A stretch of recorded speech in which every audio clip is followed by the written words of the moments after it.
白鳳山下由益通風情上城特約播出。益通风情上城，25万平米加拿大梦想城，择一城终老，遇一人白首。海关旁梦想家，86750-578-8888。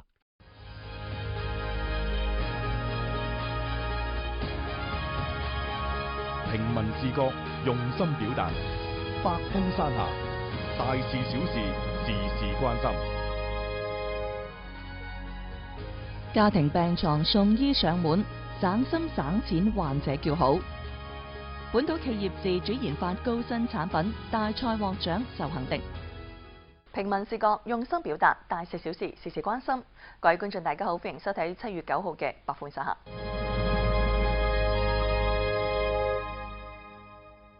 平時一講到去醫院睇病，咁相信唔少人，尤其係嗰啲慢性病患者咧，都會嘆氣。一嚟因為排隊麻煩耗時間；二嚟因為費用高、負擔重。咁其實咧，由2013年9月起啦，我市有5家機構已經開始提供家庭病床服務，患者喺屋企就可以享受到治療同護理服務。去理解下。今年85歲嘅根伯正處於腦血管意外癱瘓康復期，佢同時患有高血壓病、慢性阻塞性肺病、慢性胃炎等多種疾病。鑑於病情比較複雜，2013年根伯嘅家人喺4九鎮衛生院為佢申請咗家庭病床。咁從嗰陣時開始，根伯足不出戶就可以進行康復治療。佢到基層醫院去調遷咧係比較麻煩嘅。佢哋先聽咧佢家庭病床以後，我係延期一般每個禮拜係醫護兩同佢上門重開更換療管。經過一段時間治療，佢已經係康復㗎啦，拔咗療管。而且個病人咧就精神啊各方面都慢慢改善啊，佢可以到機出去喎。根伯呢種情況就係家庭病床服務，咁佢係醫療衛生機構根據患者需要喺佢屋企開設病床，咁再由醫護人員上門為佢提供檢查、治療同護理嘅服務。咁樣唔單止可以解決醫院病床不足嘅問題，咁仲可以為患者節約醫療費用。今年已經78歲嘅根嬸講，咁設家庭病床之前根伯曾經半年時間內3度入院，陪住根伯來來回回，咁自己身體都吃不消。咁依家有醫生定期上門檢查治療，令佢減少咗負擔。家佢方便得啦，點解啊？佢又唔使我佢硬車，又唔使去攞輪椅又拱啊，佢就車好難得，佢都唔使去醫生來佢睇，方便好咯。我哋去呢啲時睇尿爆啊，一個禮拜要去睇膀胱，要去換尿爆，個禮拜都要去，好麻煩。根嬸介紹啦，家庭病床唔單止方便咗根伯嘅康復治療，喺經濟上同樣係減負不少。家庭病床就一個月600兩蚊嗰啲，去呢自己做就起碼幾千蚊呢，千幾啲要報銷咧都要千幾2千蚊嗰啲。2-3千蚊嗰啲，我覺得佢哋又唔好住一個月半個月，住一個禮拜都唔知幾錢啊！家庭病床解決咗部分特定患者睇病難、睇病貴嘅問題，咁相信唔少市民都對此好感興趣。咁樣家庭病床具體能夠提供邊啲服務？目前建設進展情況係點？要申請設床又要符合邊啲條件呢？記者了解到，截至2015年6月30號，我市共有5家基本醫療保險家庭病床定點醫療機構，分別係4九鎮衛生院、中國人民解放軍92962部隊醫院、海燕鎮衛生院、廣海鎮中心衛生院同水埗鎮衛生院。我市第一張家庭病床於2013年9月13號開始建立，截至目前共有734人次享受家庭病床服務。家庭病床出診醫生主要為患者提供注射輸液、抽血化驗、康復訓練指導、插胃管等多種服務，並為患者提供疾病預防、康復、心理、用藥、生活方式同健康知識等方面嘅指導。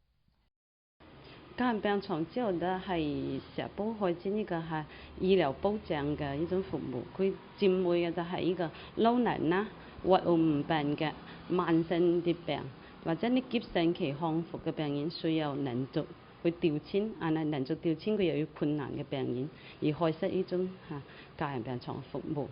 佢輕少外衣咧就亦係石煲嘅紅罌嘅外衣。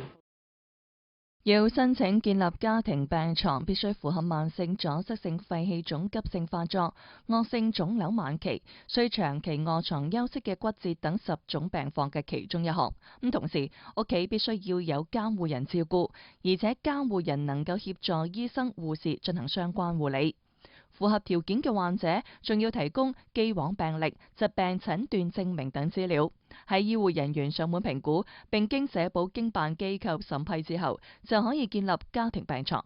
有意向嘅患者可以到上述5家定點醫院諮詢。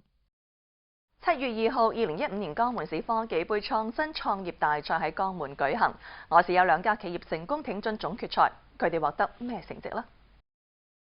作為5邑地區創新創業類最大規模嘅賽事，本次大賽共吸引咗94項產品嘅研發團隊參賽。除咗5邑地區嘅參賽團隊之外，亦都吸引咗嚟自江西、廣西等地嘅隊伍。經過初賽、半決賽嘅層層篩選，共有10家企業進入到總決賽。其中我市有2家，分別係台山市華興光電科技有限公司同台山市雲鵬新材料科技有限公司。經過近5小時嘅比賽，華興光電科技有限公司獲得咗銀獎，雲鵬新材料科技有限公司獲得咗最佳人氣獎。喺呢場比賽中，華興光電科技有限公司自主研發嘅磷化铟單晶備受關注，咁成為大賽一大亮點。據了解，磷化铟單晶係國家鼓勵嘅戰略性新型半導體材料，同時亦都係中國製造2025政策大力支持嘅產業之一。華興光電歷經多年努力，成功生產出具有國際先進水平嘅磷化铟單晶片，填補咗國內技術空白。我哋嘅產品係用於喺激光發射器啦、光通訊發射器啦，同埋紅外線探測呢幾方面為主嘅。設備嘅設計啊，同埋到設備嘅安裝啊，都係經歷咗好耐嘅時間啦。同埋咧，從設備完成之後到生產嘅試產階段，都經歷咗無數次嘅失敗，最後喺上年就成功咗生長出嚟啦。由於呢項技術喺國內屬於初試領域，冇相關嘅資料作為參考，咁所以無論係機械設備嘅設計製造，定係生長技術嘅研發、軟件著作權嘅開發，每個環節都存在挑戰。科研團隊經過8年時間嘅嘗試，最終找出生長嘅關鍵數據同生產工藝。呢個由10幾位專家學者組成嘅科研團隊，喺經歷無數次嘅失敗之後，終於帶住成果參加呢次科技創新大賽。團隊負責人表示，今後將繼續完善同改良呢項技術，務求能盡快實現產業化，爭取台山能早日成為廣東省磷化铟單晶片嘅生產基地。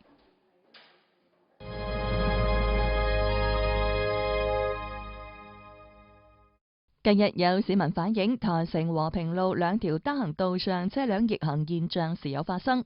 譬如呢輛小車由培英中學往體育廣場方向逆行，同迎面而嚟正常行駛嘅車輛發生對峙。咁小車車主仲唔主動倒車糾正，而係企圖讓正常行駛嘅車輛退讓。又譬如靠近人工湖嘅呢條單行道，正常行駛方向係往體育廣場，但係一輛未上牌嘅小車偏偏逆行。由於呢條單行道較窄，而且路邊停放咗車輛，逆行車輛就同正常行駛嘅車輛倒喺一齊。經過艱難嘅倒車，先至讓道路疏通順暢。記者留意發現，和平路2條單行道路口都樹有清楚嘅單行標誌。劃定單行道嘅目的係為咗緩解原先路段嘅交通擁堵，保證道路嘅暢通。但係有駕駛人員為咗一己之便，唔按規定行駛，唔單止會造成不必要嘅擁堵，仲有發生交通事故嘅危險。喺呢度，我哋亦都要提醒廣大駕駛員遵守交通規則，方便自己，亦都方便他人。只有咁樣，先至能夠營造出良好嘅行車環境。今期節目就到呢度，想了解更多新聞資訊，請登錄百豐網3w.tsbtv.tv 或者掃描關注百豐網微信。我哋下期節目再見。